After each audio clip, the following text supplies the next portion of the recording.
girl who was obsessed with me tried to kill herself at my wedding, slit her wrists right there in the chapel to get away from her. I moved my wife and son to a new city. Then I found out the 5-year-old boy I'd been raising wasn't mine when I confronted my wife. She and her lover conspired to kill me. After I was dead, the obsessive girl went insane. She burned them to death in a fire before walking to my grave and downing an entire bottle of drain cleaner. Ethan, wait for me, she had whispered. I'm yours in this life and the next. When I opened my eyes again, I was reborn. It was the day before my wedding. 1 inch the wedding's off. After hanging up the phone, I drove straight to her apartment and knocked on the door. This wasn't some psycho stalker. This was my treasure, my everything. The moment Sophia Myers saw me, a flash of surprise crossed her face, but she didn't rush into my arms like I'd imagined. Instead, she took a cautious step back, her voice a whisper. Ethan. I just grunted and walked past her into the apartment. Seeing the state of the room, a pang of protectiveness shot through me. A mattress on a cheap wooden frame, a simple desk, a single chair, and a worn-out sofa. It was too Spartan for a girl's room. The walls, however, were covered with my photos. Sophia looked at me, twisting her hands nervously. Ethan, please don't be mad. I'm not a freak. I love you so much. Looking at her, so fragile with such clear eyes, I found it hard to believe this was the same girl who in my last life had murdered those 2 monsters for me. I lit a cigarette, leaned against the wall, and slowly blew out a smoke ring. This is where you live? Sophia nodded, her cheeks flushing. Read my eyes drifted to the paring knife on her desk. In my previous life, that was the knife she'd used on her wrists at my wedding. She only survived because the paramedics had been fast because of that incident. My fiancée, Isabella Clark, threw a fit and demanded I sign over half of my assets to her. Back then, I thought, we're family and she's carrying my child, so it's only right. I'd agreed without a second thought. Only later did I learn that she deliberately leaked the wedding location to Sophia. It was all a setup, a way to create a crisis so she could manipulate me. The fact that she cheated on me was one thing, but passing off another man's child as mine? And the worst part? The father wasn't some stranger, it was her adoptive father. It was so damn twisted it made my stomach turn. Thinking about how I'd been so blinded by love, I wanted to slap my own face 100 times. Tears suddenly started rolling down Sophia's cheeks. She looked at me, her eyes shimmering. Ethan, Isabella said. She said you're marrying her. She reached for the paring knife, pressing the tip against her wrist. Ethan, I've always loved you. If you marry someone else, I don't want to live anymore. When I see you with another woman, I can't breathe. There's no point in living. My heart ceased. Sophia, don't, I said, my voice gentle but firm. Don't do anything stupid. I'm not marrying her. I was blind before now. You're the only one I love. The knife clattered to the floor. She stared at me, her eyes wide with disbelief. Really? I nodded and sat on the edge of her bed. The sheets were lean and smelled faintly of lavender. The cheap wooden frame creaked under my weight. I made a mental note to buy her a whole new set of furniture tomorrow. Sophia was a year behind me in college. When she first showed up, I was in the middle of chasing Isabella. Sophia didn't care that I was into someone else, and she ignored all my attempts to push her away. Every single morning, she'd be there with breakfast for me. But men are idiots. You always want the one you can't have and ignore the one who throws herself at you. Maybe it was because of Sophia's persistence, but Isabella, who had always been cold and distant, suddenly started warming up to me. She even asked me out. The day Isabella finally said yes, Sophia ran off, crying. After we got together, Isabella would constantly whisper things in my ear about Sophia, that she only pretended to be innocent, that she was secretly doing shady things, that she was only chasing me for my money. I was so sick of Sophia's constant attention at that point, and with all the rumors flying around campus, I started to believe it. I wrote Sophia off as a gold digger. It wasn't until after I died that I learned how hard Sophia's life had truly been. It didn't matter. I was back now, and for what those two scumbags did to me, I would make them pay for every last thing. When Sophia came out of the bathroom after a shower, she was only wearing a thin slip dress. I quickly turned my head away, grabbing a t-shirt from her bed and tossing it to her. "Put this on, Sophia's lips trembled. She clutched the shirt, her voice small and hurt. "Ethan, do you find me disgusting?" "Don't be ridiculous," I said. My voice colder than I intended. "Just put it on with that." I walked into the bathroom and splashed cold water on my face until the heat in my veins subsided. When I came out, Sophia was sitting at her desk, reading a book. She looked so quiet and gentle, and a sense of peace settled over me noticing me watching her. She turned and gave me a shy, beautiful smile. She picked up a glass from her desk and walked over. "Ethan, I made some fresh squeezed orange juice." I took the glass and, without a second's hesitation, drank the whole thing as Sophia took the empty glass back. A flicker of cunning glinted in her eyes. This little minx, she wouldn't actually drug the juice, would she? The thought had barely formed before my vision started to blur. A moment later, everything went black. When I woke up, it was morning. My ankles were tied together and Sophia was curled up in my arms. Fast asleep, she mumbled in her sleep. "Ethan, am I annoying? Does everyone hate me?" She started to sob quietly. I gently stroked her hair. "Sophia, you're beautiful. Having you love me is a blessing. You, Ray, not annoying at all. In fact, you're wonderful, really. Really. Then, do you love me?" "I do.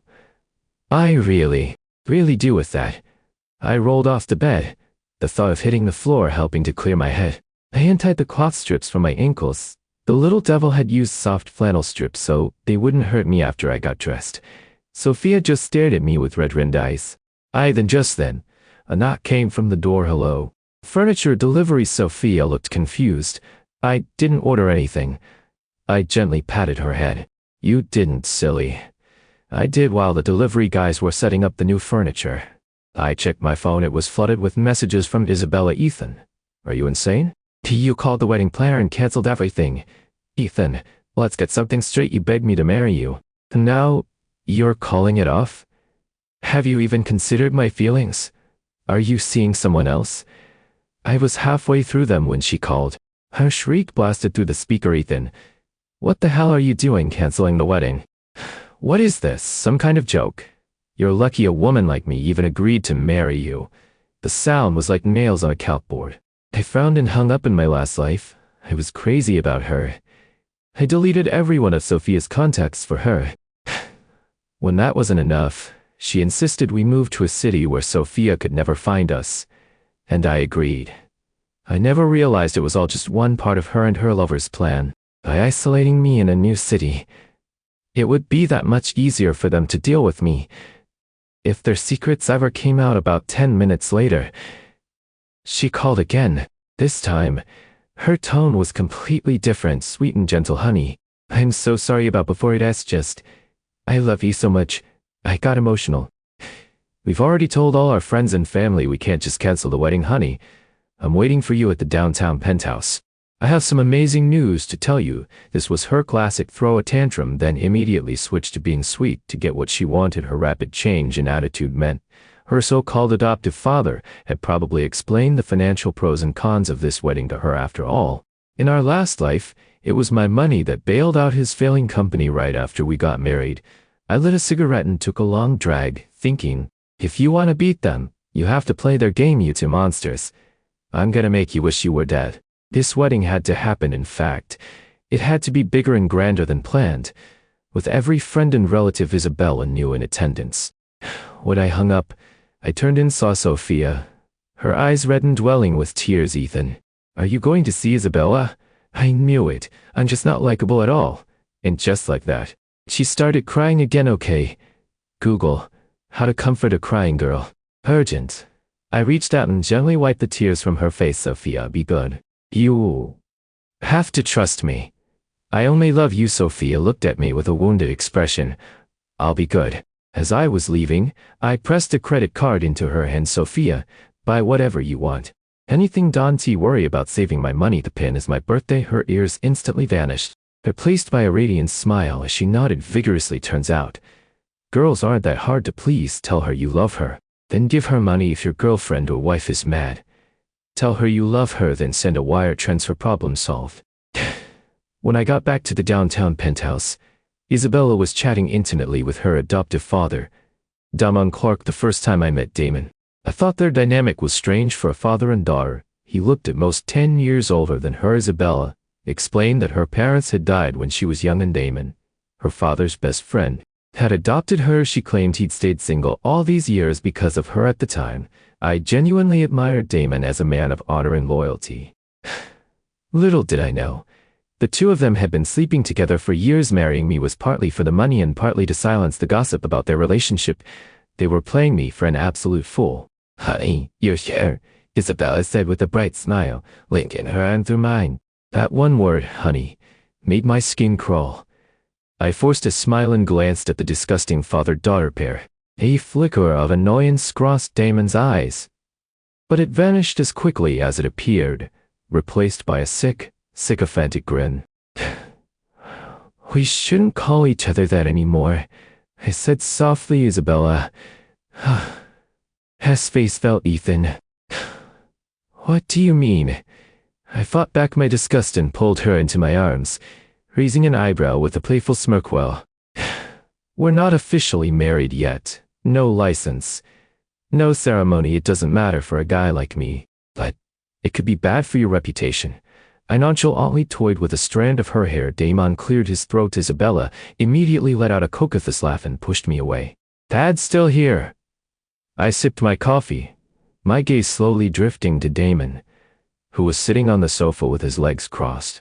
His face was grim, like he'd just swallowed a fly. The sight of him wanting to kill me, but having to restrain himself, was deeply satisfying. Isabella smiled and pulled an ultrasound report from her bag. "Ethan, you're gonna be a father. We need to get the marriage license right away, and before we do, you should transfer half of the company's shares to my name, as security for me and the baby in my past life." After Sophia's suicide attempt at the wedding, Isabella had fainted from the shock when we found out she was pregnant, and she used it as leverage to demand shares. This time, because I'd mentioned canceling the wedding yesterday, she was getting anxious. She was afraid her golden goose was about to fly away. So, she was rushing things. She looked at me, her face full of expectation. I couldn't disappoint her. Of course, I pretended to be overjoyed, kissing her and then placing a hand on her stomach. "Isabella, you're the hero of our family. You have to take good care of our child." I deliberately emphasized the word child. A triumphant gleam flashed in her eyes. "So, when are we getting a license and doing the share transfer?" "No time like the present. How about today?" She was smart, tried to strike while the iron was hot, getting everything she wanted while I was in a good mood. Too bad for her. I was reborn. I wasn't about to let her get away. I looked at her with a troubled expression. "Babe, I can't today. I have to go to Milwaukee to close a huge deal. The profit could be—" I discreetly traced a number in her palm. "And since we're getting married, half of that will be yours." Naturally, her face immediately lit up. "Oh, well, in that case, we can do it after you get back." I squeezed her hand. "Babe, that means you'll have to handle all the wedding shopping. Buy whatever you want. The best of everything. I'll reimburse you for it all when I get back." As soon as the words left my mouth, she puffed out her chest and promised to take care of everything. In my last life, Isabella's greedy, materialistic nature was slowly exposed. After we got married, she would never pass up an opportunity to skim money off the top. As I left the penthouse, I made a point to say, "Mr. Clark, I'll have to trouble you to look after Isabella while I'm in Milwaukee for the next couple of days." "I raised Isabella, don't you worry," Damon said. His eyes filled with a smug, mocking look. It was the look of a man who'd sold you out while you were busy helping him count the money. Sure enough, the moment the elevator doors closed, the two of them were all over each other inside the penthouse. Isabella nestled against Damon's chest, her voice coy. "See? Now you can relax. The Hayes family fortune will be ours soon." She rubbed her belly. "Wait, no, ours and our babies." Damon played with her fingers. "You sure that chump isn't going to have second thoughts?" Isabella scoffed him. "Please. He's like a pathetic dog. You should see how he fawns all over me." I snap my fingers and he comes running with his tail wagging. A spineless loser like that isn't capable of having a single independent thought. Damon's hand slid up her dress. "Once the baby's born and all the assets are in your name, we'll figure out a way to get rid of him then. The three of us can be together forever then." On the sofa, They had no idea I had installed micro cameras all over the apartment. Watching the monitor on my phone, listening to their laughter, the smile on my face grew wider and colder. Those whom the gods wish to destroy, they first make mad. Your happy days are almost over. As I pulled up to her apartment building, I saw Sophia standing by the entrance, waiting anxiously. The little devil must have followed me the whole way. Ethan, don't marry Isabella. Sheesh. I grabbed her slender wrist and bundled her into the car. Come on, I'm taking you somewhere special. A bridal shop in the city. Seeing Sophia in a white wedding gown, I was completely stunned. An angel on earth. Breathtaking. There were no other words for it. Sophia blushed. Ethan, do you really want to marry me because you love me? Not for any other reason? I stroked her head and nodded firmly. It is more real than anything has ever been. Sophia was like an innocent, helpless rabbit, always awakening my instinct to protect her in that moment. I wanted nothing more than to marry her on the spot. My throat felt dry. Sophia, sensing the shift, picked up the hem of her gown and stepped closer. Inside the small, cramped fitting room, the only sound was the frantic pounding of our hearts. My phone rang, shattering the moment. I glanced at the caller ID and, with a pang of reluctance, I stepped out of the fitting room and found a quiet corner. Mr. Hayes, I finished the investigation you requested. Everything is as you suspected. Damon Clark's company is drowning in debt, not just to banks, but to a lot of private lenders. Also, the voice on the other end hesitated. Go on, Mr. Hayes. The relationship between Isabella and Damon Clark is complicated. My people went to their old neighborhood and heard some rumors that they were involved in that kind of relationship. To think I'd stumbled into something so absurd. I must have had some seriously bad karma. A moment later, a complete file on Isabella and Damon was sent to my phone.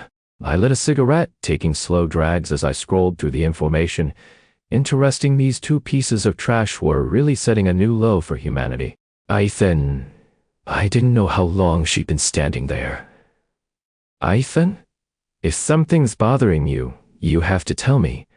I'll help you solve it. No matter what it is. Sophia blinked her big, watery eyes at me, looking at this innocent flower.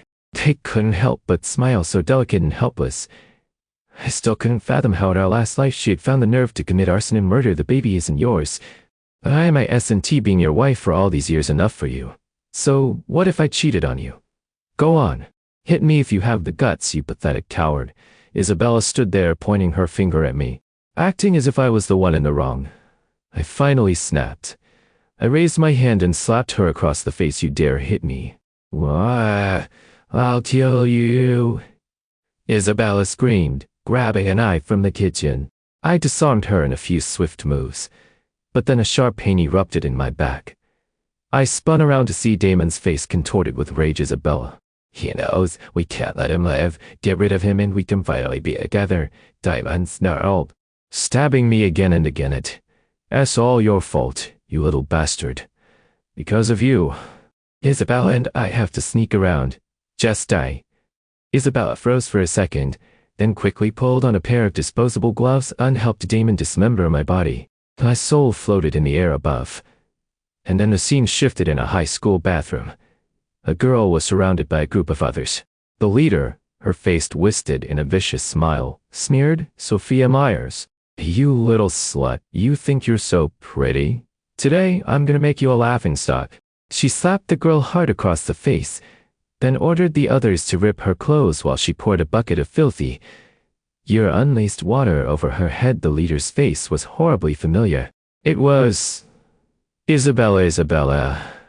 S. curses continued. You think you can seduce my uncle? Uncle Damon is mine. Do you understand? I jolted awake with a gasp. It was just a dream beside me. Sophia was sleeping peacefully, like a gentle kitten. The images from the dream sent a fresh wave of pain through me. I reached out and gently stroked her hair. Sophia, it's okay. It is all in the past now. I'm here to protect you. Sophia's fingers tightened around mine, and she mumbled in her sleep. Ethan, don't leave me. Sophia, don't be scared, I whispered back. I'll always be with you. Sophia buried her head in my chest, clinging to me tightly. Her voice was thick with tears. I heard you talking in your sleep just now. You work all in for Isabella, Ethan. You can't forget her, can you? You still have feelings for her. You're gonna go back to her, aren't you? I cut her off. No, don't even think that it was just a dream, Sophia. I dreamed that I was murdered by Isabella and her adoptive father, and you avenged me. You burned them to death. I called out her name not because I missed her, but because I want to tear her apart. I told Sophia everything I'd found out when I finished. She covered her mouth, her eyes wide with fear. Ethan, they're so horrible. So disgusting. She threw herself into my arms. But if that really happened, I would do the same thing I did in the dream. I would get revenge for you. I gently tapped her nose. I just want my Sophia to live a happy, peaceful life. The next morning, I received the wedding expense list from Isabella, a $5 million wedding. I scanned the itemized list. $300,000 for party favor gift boxes, $500,000 for flowers. Isabella really thought I was an idiot. Too bad for her. I wasn't the same love-struck fool anymore on the day of the wedding. Isabella invited every friend and classmate she knew, ready to put on the show of a lifetime. Damon walked her down the aisle and placed her hand in mine as he was about to step down. I stopped him. Mr. Clark, please wait a moment. I have a special gift for you and Isabella. The massive screen behind the altar flickered to life as the video started playing. The faces of the guests began to change. On the screen, Isabella was wrapped around Damon on the sofa, the two of them ear-twinned, whispering about how they would pass off his child as mine, steal my fortune, and then kill me. The hall erupted in a wave of shocked gasps. Isabella and Damon panicked. It's fake. It's all fake. Isabella shrieked. Don't believe it. How could I possibly with my own father? From the back of the room, someone whispered. I always heard their relationship wasn't normal. I guess it was true. The room filled with murmurs of disgust. This is insane. You wouldn't even see this on a TV show. So disgusting. I picked up the microphone. As you can all see, I announced, my voice booming through the hall. The people in this video are my bride-to-be and her adoptive father. Isabella lunged at me like a wild animal then. I am going to kill you. I waved a hand, and my security guards grabbed her and Damon. Isabella glared at me, her eyes filled with hate, and then she burst out laughing. Ethan, what's the point of this? All your guests are here now. Everyone just knows you're a pathetic cuckold. A man who got cheated on so publicly. Who would ever marry you now? You'll die alone. With the great doors of the hall swung open again, bathed in a single spotlight. Sophia walked down the aisle, wearing a stunning white wedding gown, her eyes gentle but resolute. I strode forward and took her hand. Friends and family, the wedding will continue. I'd like to formally introduce you all to my wife, Sophia Myers. Isabella's face turned ashen. She stared, her eyes bulging with rage, and screamed, Sophia Myers, Ethan, you two worthless pieces of trash. I gestured to the guards, and they dragged the screaming pair out of the hall. At a table in the very back, several large, heavily built men stood up and followed them out. They were Damon's creditors now that the wedding and his financial salvation was off. These loan sharks weren't about to let him go inside the hall. My wedding to Sophia proceeded as planned outside the hotel. Damon and Isabella were surrounded by the burly men. The leader, his face a mask of menace, growled, Damon, let's talk about the money you owe us. So, what's it gonna be? We take a hand or we take a leg? Your choice. Damon, trembling with fear, fell to his knees. Please, just give me a few more days. I'll sell my company. I'll get you the money. Isabella hid behind him. Terrified to even breathe, the leader's eyes landed on Isabella. Fine. I'll give you 3 more days. But if you don't have the money by then, don't blame me for getting creative. We have other ways of making people learn. Damon sold his company and his penthouse to pay off the debts. Just like that, the two of them were homeless, outcasts, pariahs with nowhere to go. Sophia liked peace and quiet, so I bought a house for us in a secluded suburb. In the twilight, the setting sun cast a golden glow on her, creating a picture of serene beauty. I wrapped my arms around her. It's a shame there wasn't enough hard evidence to send them to prison, I said softly. A smile played on Sophia's lips. Her voice was gentle. Wicked people get what they deserve. They won't have a good end. The next time I saw Isabella, she was standing in a dimly lit alley. She was wearing cheap, provocative clothes. Her makeup garish and heavy. She looked haggard and worn when she saw us. She charged at Sophia like a madwoman.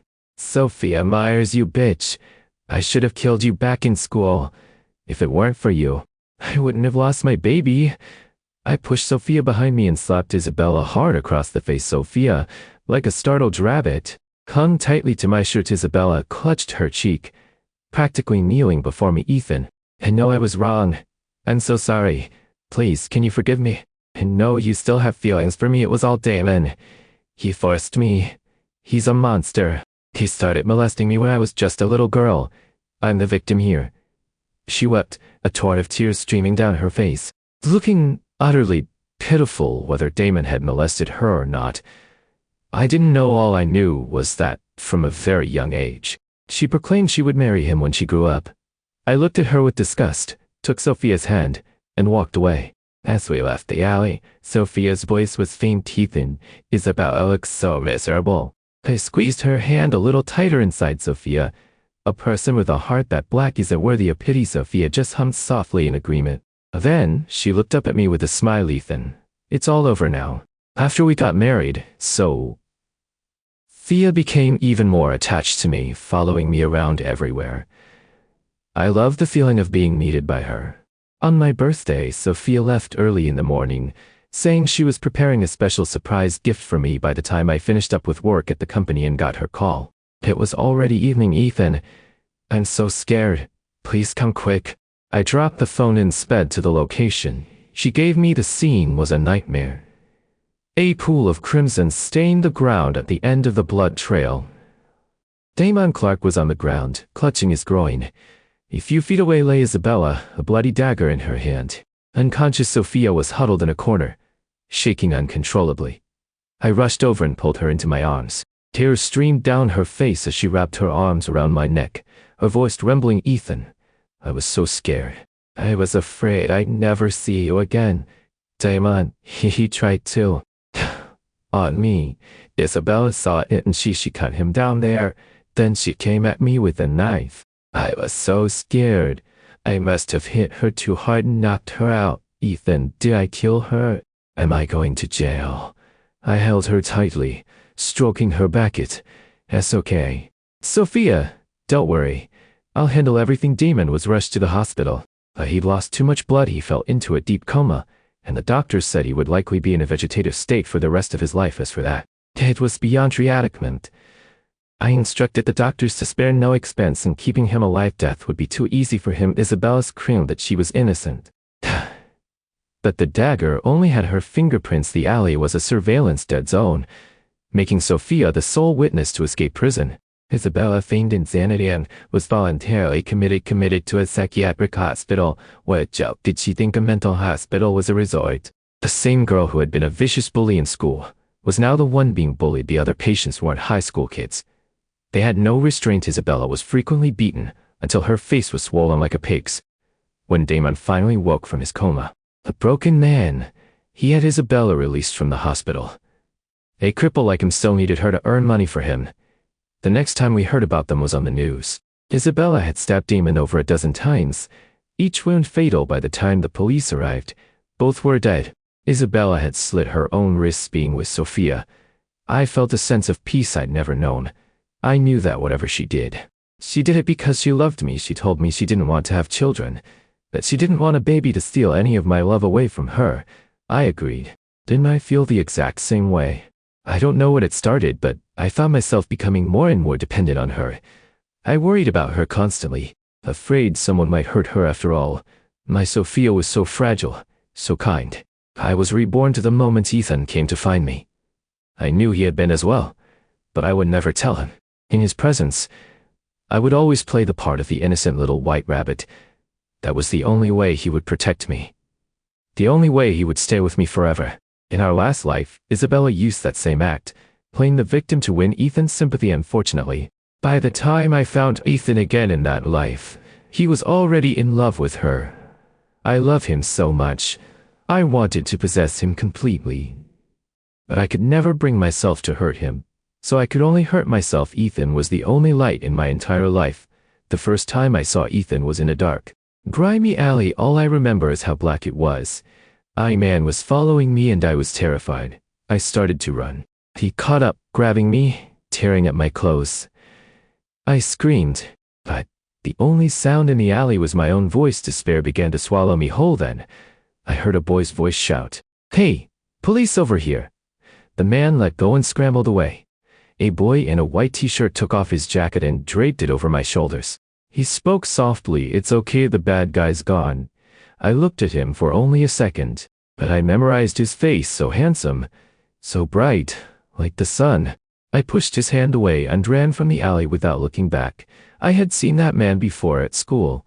A girl a year older than me, Isabella Clark, had been holding his hand, calling him Uncle Damon. The next day at school, Isabella and her friends cornered me in the bathroom. She accused me of trying to steal her uncle, screaming insults at me. I just stood there and took it. I was different from them. They had parents to back them up. I had no one in a world full of people. I was completely alone. I didn't cry when she slapped me. I didn't cry when they poured dirty water on me. Only after they were done, after they had left, did I finally let myself cry. I told myself to remember their faces one day. I would make every single one of them pay, and in time, they all did, one by one. People who had bullied me disappeared, all except Isabella. But when I finally found her, I saw that the boy who had saved me, my ray of light, was chasing her in that moment. I hated her and I hated myself for not finding Ethan sooner. After they got together, rumors about me started spreading all over campus, that I was a prostitute, that I'd been selling my body since middle school. I had STDs everywhere I went. I heard people whispering and pointing one day. Walking past a classroom, I heard the guys talking about me. I heard Sophia Myers is $200 a night. We should pool our money and give her a try. That cheap? Aren't you afraid of catching something? They burst out laughing. I clenched my fists, ready to storm in, when a flash of white shot past me. It was Ethan. He had already knocked one of them to the ground and was kicking the other. "A couple of real men, aren't you? He's not can to get a girl's attention, so you spread rumors." "That's pathetic. Sophia is a good person. If I hear you spreading this crap again, I'm reporting you to the dean's office. And you can forget about graduating." Seeing that, a warmth spread through my chest. Just like 5 years ago, Ethan was the one and only light in my life. I knew Isabella was the one who started the rumors. I wanted to kill her, but the thought of how much it would hurt Ethan stopped me. I forced myself to endure it. There is nothing more painful than loving someone who is in love with the person you hate most in the world. Isabella came to find me. She told me she and Ethan were getting married. "Someone like you, Sophia. You don't deserve a man like Ethan. Give up. Ethan only loves me. Nothing you do will ever matter. You could die for him, though. If you die, he might actually remember you being alive. You just make him sick." I stared at their photo on the wedding invitation and my heart bled. She was right. What was the point of a person like me being alive? Maybe dying was the best way out. I chose to slit my wrists at their wedding that way. I thought Ethan would remember me forever. As the blood flowed, it was Ethan who held me in his arms. He saved me again. "Sophia, you're such a good girl," he'd said. "I'm not worth you wasting your time on me. You have to live. If you live, you'll meet someone better later." He took Isabella and left the city where we had all lived for so long. In my last life, I was the one who killed those two monsters. In this one, well, I didn't kill them directly. I orchestrated everything. I was the one who added something to Isabella's soup. Of course, the baby was lost. With parents like that, a child would only suffer coming into this world. It was better for it to have never existed at all originally. I was going to let them go in this new life, but they were still plotting to hurt Ethan. Their hearts were rotten to the core. Anyone who tries to hurt Ethan has to die. So I arranged to meet Damon in that alley. Then I sent a text to Isabella. When she arrived, she heard Damon confessing his love for me. In the ensuing chaos, the knife fell out of my purse. Isabella didn't even hesitate. She grabbed it and lunged at Damon. That was the real surprise gift I wanted to give my Ethan. After all, people like them don't deserve to live. Their very existence pollutes the air we breathe. I finally got what I always wanted, to be with Ethan. God knows how much I love him, how much I never want to be apart from him. I want to be by his side every second of every day. I told him I didn't want a baby because a baby would take his love away from me. He agreed in that moment. I knew he loved me just as much in this life. We are finally perfectly happy.